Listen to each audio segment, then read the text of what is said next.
L'enfer est en train de se déchaîner au Texas. Des scènes de violence inouïes se déroulent à l'instant même à Dilley, où des manifestants pacifiques sont attaqués sans raison par les forces de l'ordre. Tout cela pour avoir osé protester contre l'enfermement d'un petit garçon de 5 ans, Liam, et de son père. Mais ce n'est pas tout. Derrière cette escalade se cache bien plus qu'une simple intervention policière. Pourquoi des citoyens venus pacifiquement exprimer leur mécontentement sont-ils traités comme des criminels? Ce qui se passe ici n'est pas un incident isolé, c'est un symptôme d'une réalité bien plus sombre qui secoue tout le pays et je parie que vous ne savez même pas tout ce qui se cache derrière cette situation explosive.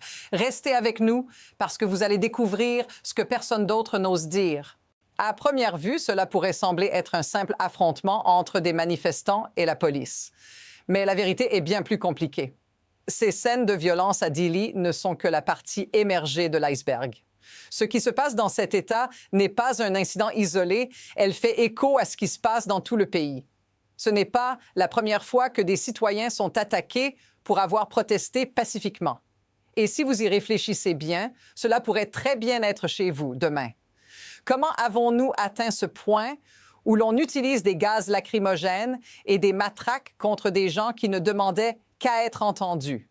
Comment un simple rassemblement a-t-il pu se transformer en une guerre de rue menée par les forces de l'ordre? Ne manquez pas ce qui va suivre, car ce qui arrive à Dilley est une alerte pour tout le pays. Et si cette situation s'aggrave, qu'est-ce qui nous attend? Ce n'est pas une coïncidence. Lorsque les forces de l'ordre ont été déployées contre les manifestants pacifiques à Dilley, elles n'ont pas seulement utilisé des gaz lacrymogènes.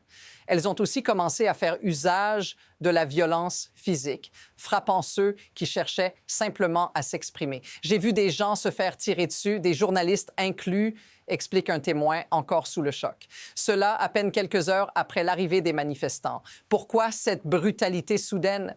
Que cherchent-ils à faire taire exactement? Notissez ce qu'ils n'ont pas dit. Aucun d'entre eux ne parle des raisons qui ont poussé ces personnes à se rassembler. Pourquoi se concentrer uniquement sur les manifestants et non sur les causes profondes de leur mécontentement? C'est là que la véritable question se cache. Ne vous laissez pas tromper par ce que vous voyez à l'écran. L'histoire qui se joue ici dépasse largement l'attaque d'un groupe de manifestants. Mais attendez, ce n'est pas tout. Ce qui s'est passé à Dilley est bien plus grave que ce que nous avons déjà vu. Le plus inquiétant, c'est la contradiction flagrante entre ce que disent les responsables et ce qu'ils font sur le terrain. Alors que les autorités affirment que l'ordre doit être maintenu et que les manifestants violent la loi, les images montrent des policiers en train de frapper des civils sans aucune provocation.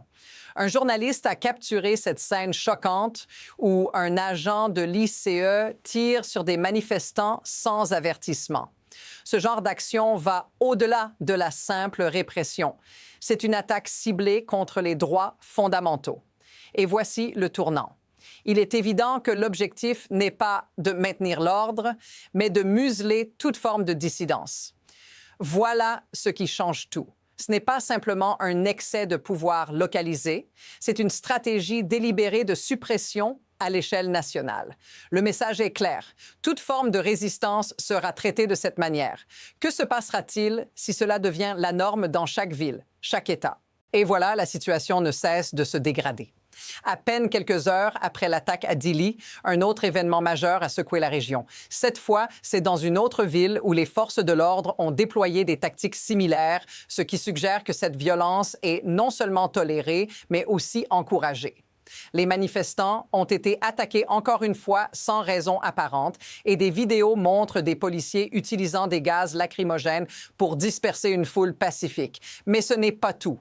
Les militants sur le terrain rapportent que les arrestations se sont multipliées et qu'aucune justification n'a été fournie. C'est une pression constante, des violences sur tous les fronts. Et si vous croyez que cela ne vous affecte pas, détrompez-vous. Si cette dynamique continue, il ne s'agira plus seulement de quelques villes ou États. Ce sera une stratégie nationale. Les manifestants sont prêts à riposter. Mais la question est, jusqu'où allons-nous laisser cette spirale de violence et de répression se dérouler?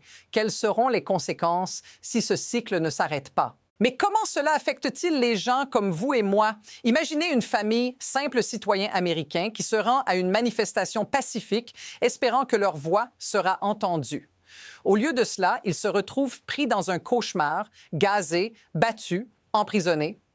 Tout cela pour avoir osé défendre des principes fondamentaux, la justice, la liberté et la dignité humaine. Ce qui est le plus effrayant, c'est que cela pourrait arriver à n'importe qui, à n'importe quel moment. Si vous avez déjà assisté à une manifestation ou même soutenu une cause, vous comprenez ce que ces gens ressentent.